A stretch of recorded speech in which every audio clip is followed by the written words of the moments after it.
Okay, welcome to the University of Worcester.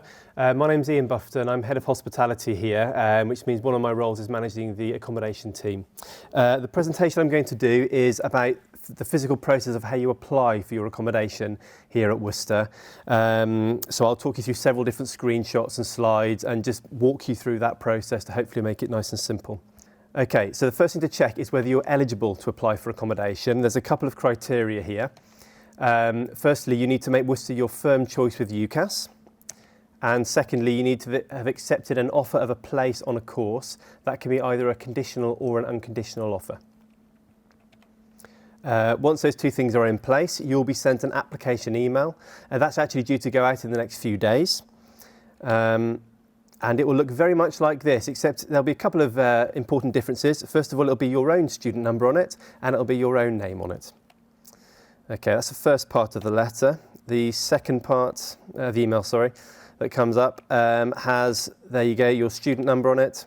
And secondly, the link that you will need to click to actually apply for your accommodation here at Worcester. Okay, and that takes you through to the application website. Before you apply, there are a couple of things you need to do. Read the attached frequently asked questions, which is attached to that email that's sent out. There's some really useful information in there for you. So have a thorough read through that. It answers lots and lots of different questions that you may have. Secondly, please make sure when you're applying, you do not use a mobile phone or a tablet or anything like that. Use a desktop computer or a laptop to apply. It just works with that technology, and it doesn't with a mobile phone or a tablet. Okay. You also need to submit your application before May the 31st. If you do that, that means you are guaranteed a place in university managed accommodation. We work on a first come, first served basis here at Worcester. So the earlier you apply, the better. The more likely you are to get one of your three choices, which we'll talk about later. But if you apply by the 31st of May, then you are guaranteed a place in university managed accommodation. Okay, let's get started then. So, creating your account. You will notice there's a couple of boxes on there. There's an area to log in, but there's an area to create your account, which is the first thing we need to do. So you would click that button, and that would take you through to here, where there are three bits of information. Your student ID, which you would have received on that email we just had a look at, and a couple of bits you will certainly know, your date of birth and your family name, your surname. From there, you have to put a password in. Please do make a note of this password for later in the process. It could be quite a while later on in the next, potentially the next year, that you are using this password again. So I would keep a record of that somewhere. And then you click Create Account. Right, when you've done that, you'll then have to activate your account. It's the same as you do with lots of things these days online. So you'll get an account activation email after you've put your password in. Do allow up to 24 hours for that email to arrive. It's normally fairly quick, but we say absolutely wait for those 24 hours. If the email doesn't arrive for whatever reason, you can recreate your account, and you can do that several times. It doesn't matter if you're struggling, just go back on again and recreate your account. And one thing that we do find is that sometimes these emails do go to a spam or a junk email folder. So that's a good place to look. Okay, when you get that link, click on it, then shut down your web browser, and then your account will be active. You will not be able to apply for accommodation until your account has been activated. So you need to make sure you click that link and go through that process. Right, moving on. You then need to go back to this page. And you can then, now you've created your account, you can log in, you can sign into your account. So your student number that you've got, I'll just make a point about that student number, is that it is different from your UCAS number. So that's something that you get in that first email. It's provided by the University of Worcester. When you've got dealings with Worcester, that's generally the number that you'll be using. It's very rare we ask for your UCAS number. So that would be the student number. For people arriving in 2020, that will generally start with a 20, that number, as in the year 2020. Okay. You will then have your, this will pop up and you can actually click the apply button to apply. Do make sure it's the right academic year. Sometimes we have 2 different academic years at this point that you could apply for accommodation for. It could be the current year that's open now, for instance, maybe students coming in January for part of the year with us. So check you're applying for the correct academic year.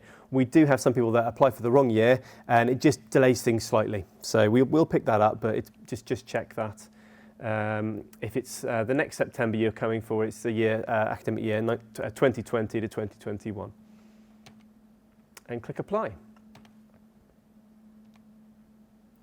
Right, from there's some details to check over here. So make sure all of the personal information is correct. If it's not correct, it's not the university that you need to contact for this information to be updated. This is updating with UCAS because it's pulled straight from your UCAS application. So if there's anything wrong there, hopefully it won't be, but if there is, then contact UCAS to get that amended. And then you click next to move on to the next screen. Right, the exciting bit, choosing your accommodation now. There are 3, you basically have to choose 3 different standards of accommodation or types of accommodation here. These are not taken in preference order, so you don't need to put your preferred, your first choice of accommodation in the top box. It doesn't matter where you put it. You have to choose for 3 different standards that you would be happy to live in. There you go, 3 different standards. The area is taken into account. So this is where you may have to weigh up your options. What you want to do is what's more important to you. What do you prioritise? Is it the standard of accommodation, such as do you want an ensuite bathroom, your own shower within your bedroom, or is it more important for something like the area that you're going into? Do you want to come to this campus, St John's, or do you want to be down at City Campus, or do you want to be in a university managed house? These are the things you need to think about. So, for example, if St John's was your preference, all the different standards of accommodation you'd be looking at would be choose something that's on the St John's site. If it was more important to you to have ensuite accommodation, which is becoming more and more popular these days, then you'd probably be choosing ensuite extra on St John's campus, ensuite on St John's campus, and ensuite extra down at City Campus, for example. So we're clear that it's not the area that's your most important point. It is the fact that you really want ensuite accommodation. So you've got to have a think about that and see what you want to do. You can try all the different options, but as I say, it's really, really important to remember that it's not taken in any preference order. It's three places that you'd be very happy to live in. Okay, other information on here. You can choose whether you want single or mixed sex accommodation. So generally, students go into mixed sex accommodation at Worcester, but you can choose to go for single sex accommodation. That's absolutely fine. You can just check that box. If you want to live with a friend that is coming to university here as well, at this point, this is where you must request to live with that friend. You can include their details.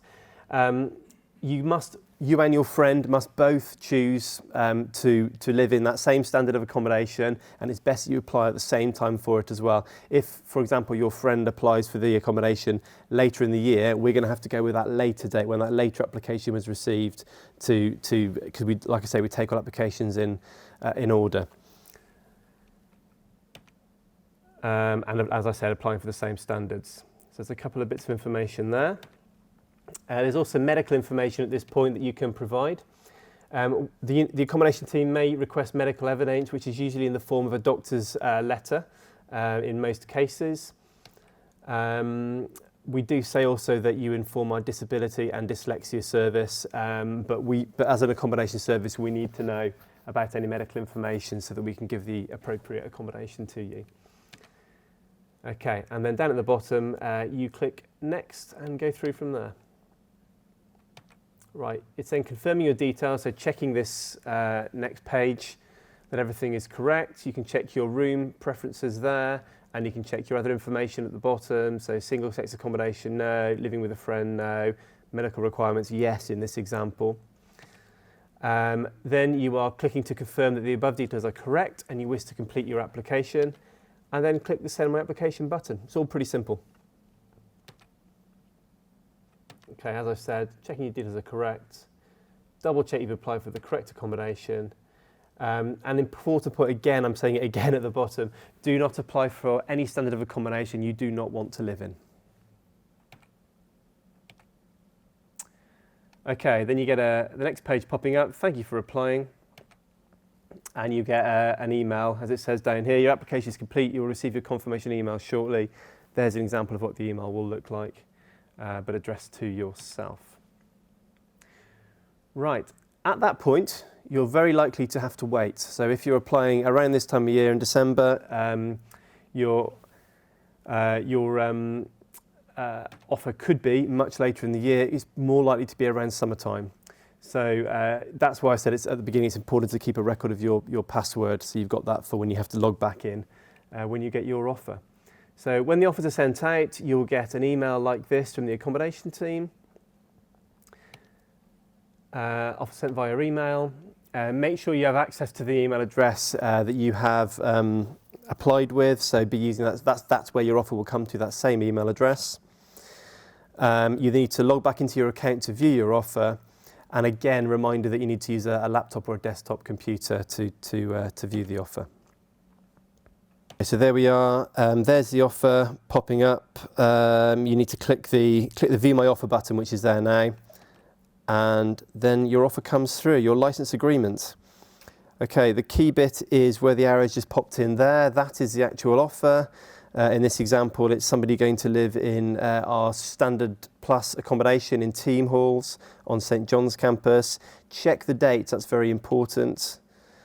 And the bottom of the letter, bottom of the offer here. This is the part where you're actually signing, clicking to accept your license agreement and digitally signing it. So checking the box is the equivalent of signing the actual agreement. You do not need to print anything out and physically sign anything and post it to us. You are digitally signing this agreement to accept it. So that's that little checkbox there. There is a button on here which is to decline your offer. So I would strongly recommend that you speak to the accommodation team before you decline any offer of accommodation. What that does is it puts you right back to the bottom of the queue, and you're basically having to wait again until you can get a next offer through. The best thing to do is to pick up the phone, speak to accommodation and have a conversation with them about what your options are and what you can do next.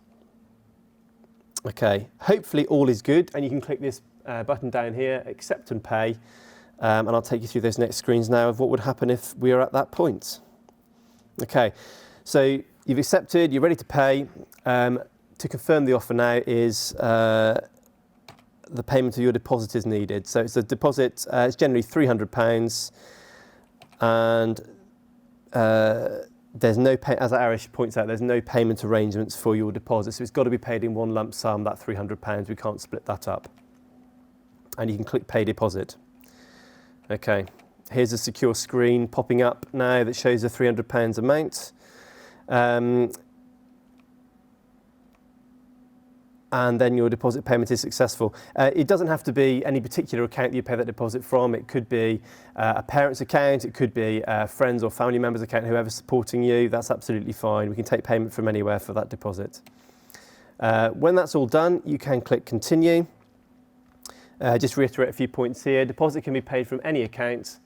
Must be paid within 7 days of receiving your offer. So we do give you a time limit from when you get your offer. We hold that offer open for you for 7 days for you to then confirm and pay that deposit.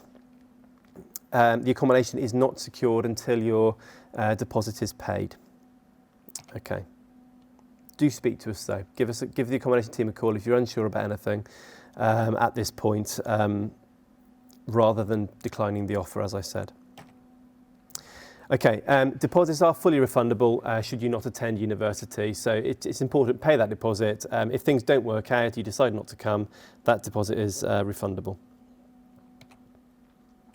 Okay, so you've paid your deposit, you've secured your accommodation. The next thing is your direct debits. This is your payment plan for the year. This has to be printed and signed, and you can post it back to us. So it can be returned in that way. However, you can also take a screenshot of that or a photo of that, scan it in, whatever you want to do, and email it back to us. What we find is a lot of students actually wait when they get to this point. They think they've secured their accommodation, great. What's the best thing to do though is to actually put an account down, because accounts can be changed later on. Bank deals can be changed. So a lot of students in September, for example, are waiting for their student account to come through. They haven't got that yet.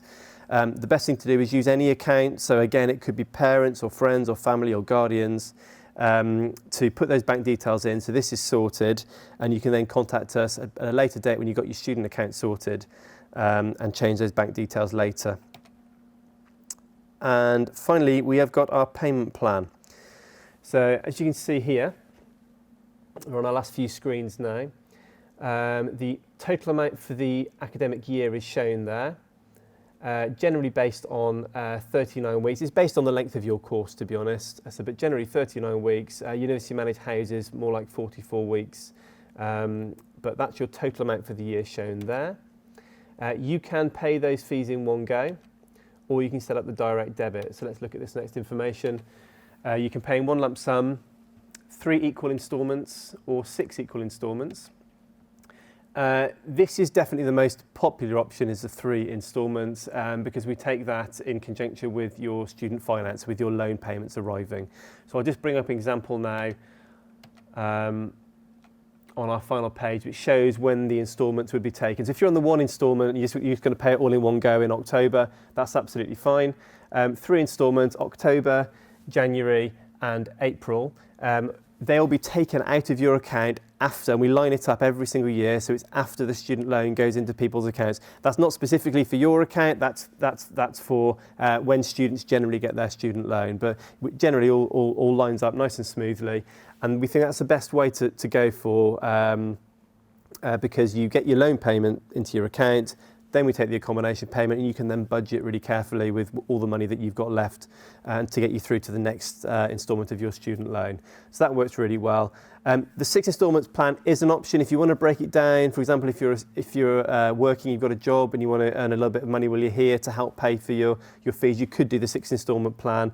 We tend to get issues with that around December though, if students have running out of money a little bit. They've got to make the December payment, and it's a bit of a struggle, particularly around Christmas time. So generally, I would say certainly most popular is the 3 instalment plan.